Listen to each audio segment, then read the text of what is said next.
Hello students, next topic हम देखने वाले हैं लाप्लास ट्रांसफॉर्म, जो कि आप ऑलरेडी पढ़ भी चुके हो। फिर भी हम कुछ इम्पोर्टेंट लाप्लास ट्रांसफॉर्म को देखने वाले हैं। ठीक है, तो पहली चीज़ तो लाप्लास ट्रांसफॉर्म होता क्या है, ये एक इम्पॉर्टेंट क्वेश्चन है। तो Laplace transform basically a powerful mathematical tool which convert a function from time domain to frequency domain. मतलब टाइम के रिस्पेक्ट में किसी भी सिस्टम के बिहेवियर को कांस्टेंट करने के लिए उसका एनालिसिस जिससे आसान हो जाए, हम लाप्लास ट्रांसफॉर्म का यूज़ करते हैं। ये करता क्या है, एक मैथमेटिकल टूल होता है जो किसी भी टाइम डोमेन की क्वांटिटी को किस में बदल देता है, फ्रीक्वेंसी डोमेन में कन्वर्ट कर देता है। इफ़ कोई फंक्शन है टाइम के रिस्पेक्ट में जिसका वेरी डिटर्मिनेशन है ft, अगर आपसे बोला जाए किसका लाप्लास ट्रांसफॉर्म क्या होगा, तो उसका लाप्लास ट्रांसफॉर्म कैपिटल Fs से रिप्रेजेंट हो सकता है और उसका फॉर्मूलेशन होगा limit 0 to infinity integration ft e⁻st dt। Time के रिस्पेक्ट में इसका इंटीग्रेशन करें तो ये लाप्लास ट्रांसफॉर्म में कन्वर्ट हो जाता है। ठीक है, लिमिट हमेशा 0 टू इन्फिनिटी इसीलिए ली जाती क्योंकि इसको हम एक कॉजल सिस्टम के रूप में कंसीडर करते हैं, जो कॉजल और नॉन कॉजल आपने पढ़ा होगा। ठीक है, तो हम इसलिए इसको लिमिट को 0 टू इन्फिनिटी लेते हैं क्योंकि हम इसको एक कॉजल सिस्टम के रिस्पेक्ट में कंसीडर करते हैं। ठीक है, इफेक्ट ऑफ कॉज ज़्यादा रिप्रेजेंट हो इसीलिए हम इसको लाप्लास ट्रांसफॉर्म को 0 टू इन्फिनिटी लिमिट के साथ कंसीडर करते हैं। इसकी कुछ प्रॉपर्टीज़ होती हैं कि अगर f1t और f2t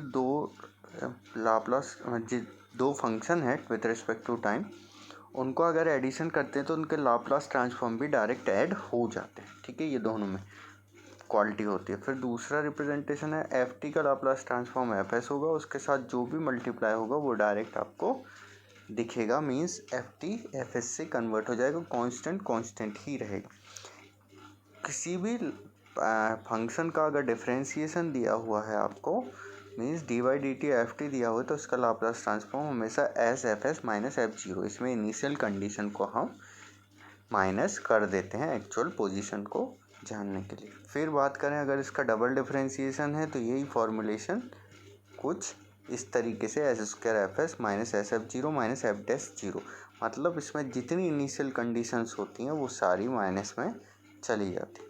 क्लियर है, तो इस तरीके से हम इसका भी डिफरेंशिएशन निकाल सकते हैं। ठीक है, तो ये भी हमने पढ़ा है, ये आपके लिए नया होगा तो ये भी अब आप जानने लगे। अगर इंटीग्रेशन होता है तो डिवाइडेड बाय s हो जाता है फंक्शन और ft का fs हो जाता है। ठीक है, अगर इंटीग्रेशन ये था कब, किस लिमिट के लिए, 0 टू t के लिए। अगर minus infinity to particular t time के लिए होगा तो यही फंक्शन डिवाइडेड बाय होगा, साथ में जो इसकी इनिशियल कंडीशन है वो भी डिवाइडेड बाय s होती है। अगर माइनस इन्फिनिटी से t इसका रेंज लिया जाता है, मीन्स पास्ट वैल्यूज़ भी अगर कंसीडर की जाती हैं। फिर बात करें अगर कोई फंक्शन है जो टाइम के रिस्पेक्ट में शिफ्ट है, ठीक है, यूनिट स्टेप फंक्शन है, तो उसका जो शिफ्टिंग होगी वो e⁻ के फॉर्म में आ जाएगी माइनस में। तो अगर a से शिफ्टिंग है तो ऊपर आएगा e⁻ minus as fs, shifting in time domain. फिर आता है e⁻at ft, अगर कोई फंक्शन है इस फॉर्म में कोई फंक्शन लिखा हुआ है, ठीक है, तो उसका जो रिप्रेजेंटेशन होगा वो जो भी फंक्शन बनेगा उसमें सारों में a से शिफ्टिंग आ जाएगी। अगर इधर प्लस है तो इधर माइनस आएगा, और ऊपर वाले केस में इधर माइनस है तो इधर माइनस ही आएगा। ठीक है, ये दोनों में डिफरेंस होता है। फिर साइन ओमेगा टी का आपको पता है, omega upon s² plus omega square होता है। कॉस ओमेगा टी का s upon s² plus omega square होता है।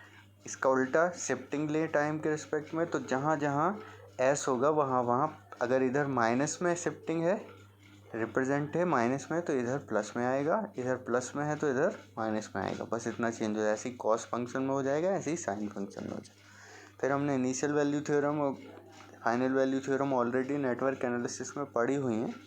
उसमें भी हमने देखा है कि t टेंस टू 0 ft हो तो उसका जो फाइनल वैल्यू इनिशियल वैल्यूज़ होती हैं वो लिमिट s डोमेन में हो जाती है इन्फिनिटी। t अगर 0 है तो इधर s इन्फिनिटी हो जाएगा और s का मल्टीप्लाई हो जाएगा। ऐसे ही इसका उल्टा होता है फाइनल वैल्यू थ्योरम में, टी इन्फिनिटी हो तो एस 0 हो जाता है, बाकी सेम टू सेम रहता है। तो ये हैं आपके Laplace transform, some of important Laplace transform जो आपके यूज़ होंगे कहाँ, कंट्रोल सिस्टम के एनालिसिस में, तो हम न्यूमेरिकल सॉल्व करेंगे। Thank you.